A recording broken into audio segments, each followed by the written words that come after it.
आपल्या या चॅनलवरती मनापासून स्वागत आहे. तर आता थोड्याच दिवसांनी अगदी 2-4 दिवसांनीच पितृपक्षाची सुरुवात होत आहे आणि या पितृपक्षामध्ये आपण कोणत्या गोष्टी केल्या पाहिजेत आणि त्याचबरोबर कोणत्या गोष्टी आपल्याला टाळायच्या आहेत हे आपण आज बघणार आहोत.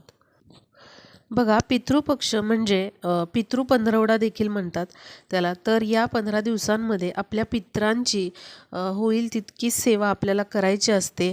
आपल्याकडून चुकून काही सेवा त्यांच्या करायच्या राहिलेल्या असतील किंवा अतृप्त असे आपले पूर्वज असतील, पितृ असतील, तर त्यांची आपल्याला सेवा करायची आहे.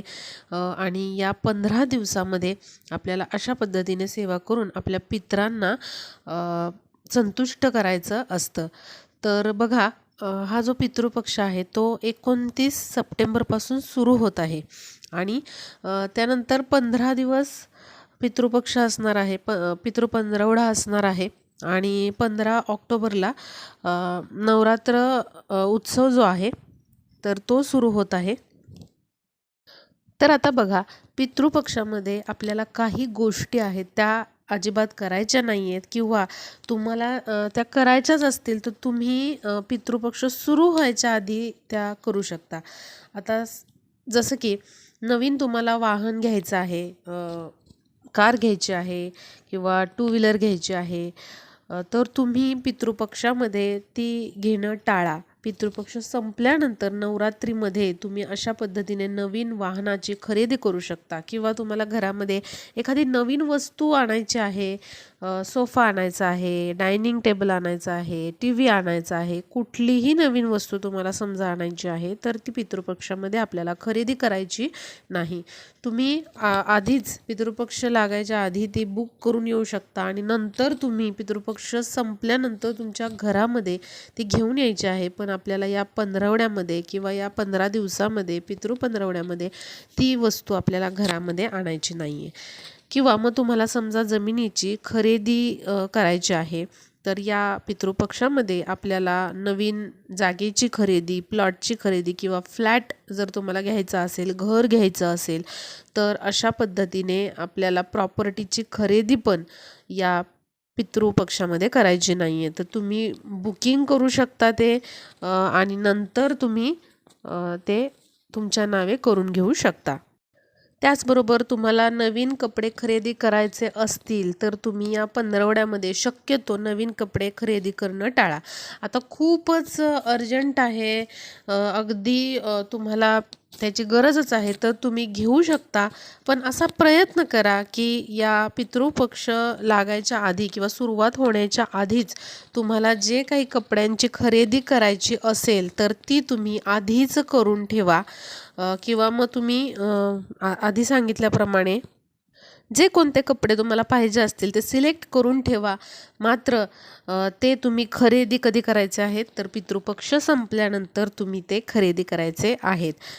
या पितृपक्ष सुरू होण्याच्या आधी या 3-4 दिवसांमध्ये तुम्ही कपडे खरेदी करू शकता.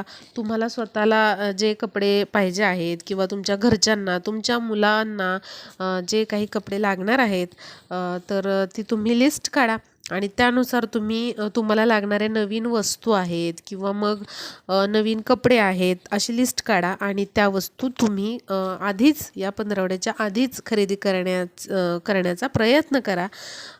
पण तुम्ही या 15 दिवसामध्ये शक्यतो या गोष्टी घेणं टाळा. आता समजा पितृ पंधरवड्यामध्ये कोणाचा बड्डे येईल, वाढदिवस येतात, तर आपण काय करायचं? किंवा अगदी कोणत्या जवळच्या नातेवाईकाचाच वाढदिवस वगैरे असेल, अगदी त्या पंधरवड्यामध्येच तारीख येत असेल तर काय करायचं, आधीच तुम्ही त्यांना कपडे घेऊन ठेवा. किंवा घरातल्या कोणाचा जरी काही वाढदिवस वगैरे असेल तर तुम्ही काय करायचं, आधीच कपडे घेऊन ठेवायचे आहेत त्यांना. किंवा आधीच तुम्हाला जी कोणती भेटवस्तू त्यांना द्यायची आहे ती तुम्ही आधीच खरेदी करून ठेवा आणि नंतर तुम्ही ती त्यांना देऊ शकता. पण ती वस्तू पंधरवड्यामध्ये त्या खरेदी करून गिफ्ट म्हणून पण कोणाला देऊ नका. तर आधीच ती तुम्ही खरेदी करून ठेवू शकता. आता बऱ्याच जणांचा प्रश्न असेल की ताई, समजा कोणाचा बड्डे आहे, घरातल्याच मुलांचा बड्डे आहे किंवा मग कोणाचा पण येऊ शकतो घरामध्ये बड्डे, मग त्यांना मिळालेले जे गिफ्ट्स आहेत किंवा कपडे आहेत, तर ते आम्ही वापरायला सुरुवात करायचे का या पंधरवड्यामध्ये? तर काय करा, तुम्ही ते गिफ्ट जे आहेत ते तुम्ही घेऊन ठेवा तुमच्यापाशी. समजा कपडे असतील तर ते कपडे जे आहेत ते तसेच राहू द्यात, गिफ्ट्स जे आहेत ते तसेच राहू द्यात आणि पितृपक्ष संपल्यानंतर थोडंसं गोमूत्र घ्या आणि कापूर घ्या आणि ते पाणी थोडंसं विड्याच्या पानाने किंवा एखाद्या फुलाने त्या सगळ्या वस्तूंवर, त्या कपड्यांवरती थोडंसं शिंपडायचं आहे आणि नंतर तुम्ही नवरात्रापासून ते कपडे किंवा त्या वस्तू वापरायला सुरुवात केल्या तरी चालेल. कारण बघा, आता बऱ्याच जणांचे वाढदिवस पण या पंधरवड्यामध्ये येणारच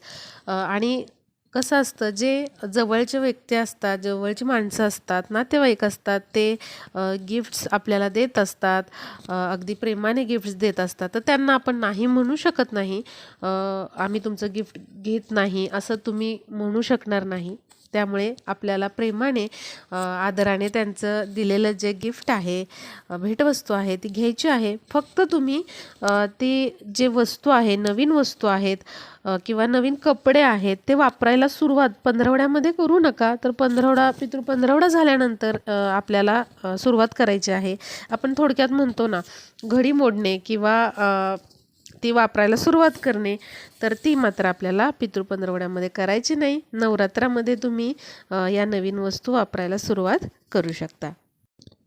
आता बघा, एवढं का पाळायचं? तर पितृपंधरवडा म्हणजे काय? तर आपल्या पितरांचं स्मरण करणं आहे. त्याचबरोबर त्यांना आदर किंवा एक श्रद्धांजली वाहणं असतं.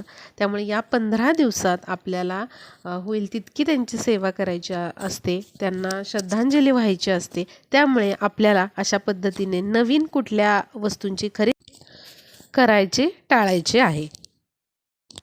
त्याचबरोबर या 15 दिवसामध्ये आपल्याला जे धार्मिक कार्य असतात, जसं की वास्तुशांती म्हणा किंवा मग बारसं म्हणा किंवा मग ओटी भरण यासारखे शुभ कार्यक्रम जे आहेत ते आपल्याला करायचे नाही आहेत.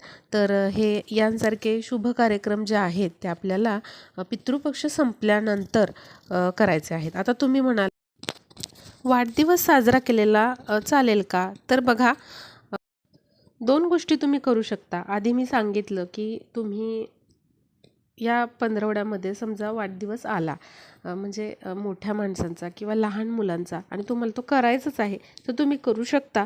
आणि जे गिफ्ट्स वगैरे आलेले आहेत किंवा नवीन कपडे आलेले आहेत ते तुम्ही लगेचच वापरायला सुरुवात करू नका किंवा लगेच घडी मोडू नका. तर नंतर नवरात्रामध्ये तुम्ही ते वापरायला सुरुवात करू शकता. आणि दुसरी गोष्ट म्हणजे तुम्ही त्या व्यक्तीची किंवा जी कोणी व्यक्ती असेल, जे मूल असेल, तर त्याची जन्माची जी तिथी आहे ती बघा आणि त्या तिथीनुसार पण तुम्ही त्या तिथीला त्या व्यक्तीचा वाढदिवस साजरा करू शकता. म्हणजे तिथी म्हणजे कोणत्या पक्षामध्ये जन्म झालेला आहे त्या व्यक्तीचा, आणि मराठी महिन्यानुसार तुम्ही किंवा पंचांगानुसार तुम्ही ती बघायची आहे तिथी आणि त्यानुसार साजरा करायचा आहे वाढदिवस.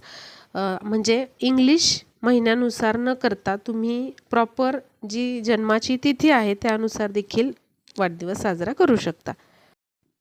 त्याचबरोबर या पितृपक्षामध्ये तुम्हाला कुठल्याच प्रकारची नवीन मूर्ती घ्यायची नाही आहे. म्हणजे देव्हाऱ्यासाठी एखादी वस्तू आपण घेत असतो, मूर्ती घेत असतो, नवीन नवीन फोटो घेत असतो, तर असे मूर्ती किंवा फोटो या 15 दिवसामध्ये तुम्ही घेऊ नका. तर जे काही तुम्हाला मूर्त्या घ्यायच्या आहेत, फोटो घ्यायचे आहेत किंवा धार्मिक साहित्य घ्यायचं आहे, पुस्तकं घ्यायची आहेत, ते तुम्ही पितृपक्ष संपल्यानंतर नवरात्रामध्ये तुम्ही अवश्य घेऊ शकता. आपल्याला या 15 दिवसामध्ये, या पितृपंधरवड्यामध्ये होईल तितकी आपल्या पितरांची सेवा करायची आहे आणि रोज तुम्हाला स्मरण करायचं आहे हात जोडून की आमच्याकडून काही चुका झालेल्या असतील तर आम्हाला माफ करा, क्षमा करा, आमच्याकडून होईल तितकी आम्ही सेवा करत आहोत, असं तुम्हाला प्रार्थना करायची.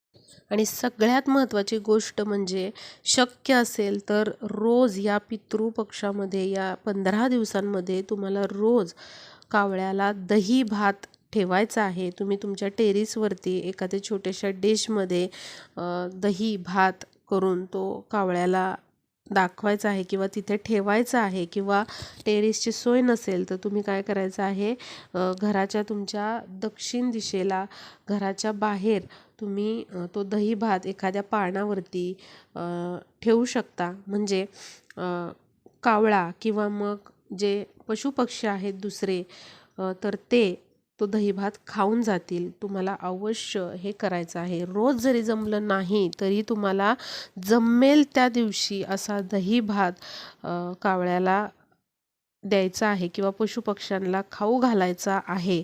याने आपले खूप सारे पितृदोष दूर होण्यास मदत होते. आणि दही भात तिथे ठेवल्यानंतर तुम्हाला तुमच्या पितरांचं स्मरण करायचं आहे, हात जोडायचे आहेत आणि प्रार्थना करायची आहे की काही चुका आमच्याकडून झालेल्या असतील तर माफ करा, क्षमा करा आणि आम्हा सर्वांना सुखी ठेवा, आमच्यावरती तुमची कृपा असू द्यात, असं तुम्हाला तिथे प्रार्थना करायची आहे. त्यामुळे या 15 दिवसामध्ये रोज जमत असेल तर रोज ठेवा दही भात. रोज नसेल जमत तुम्हाला तर जमेल त्या दिवशी, आठवेल त्या दिवशी हा दही भात जो आहे तो कावळ्यांना त्याचबरोबर पशुपक्ष्यांना तुम्ही अवश्य खायला घालायचा आहे.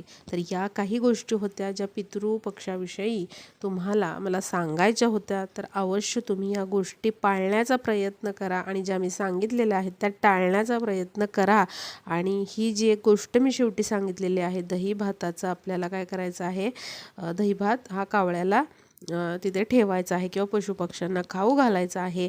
तर हा उपाय तुम्हाला न विसरता न चुकता या पितृपंधरवड्यामध्ये करायचा आहे. व्हिडिओ जास्तीत जास्त मैत्रिणींना शेअर करा, त्यांना देखील या गोष्टी कळतील आणि आपला व्हिडिओ युजफुल ठरेल. भेटूया पुढच्या व्हिडिओमध्ये.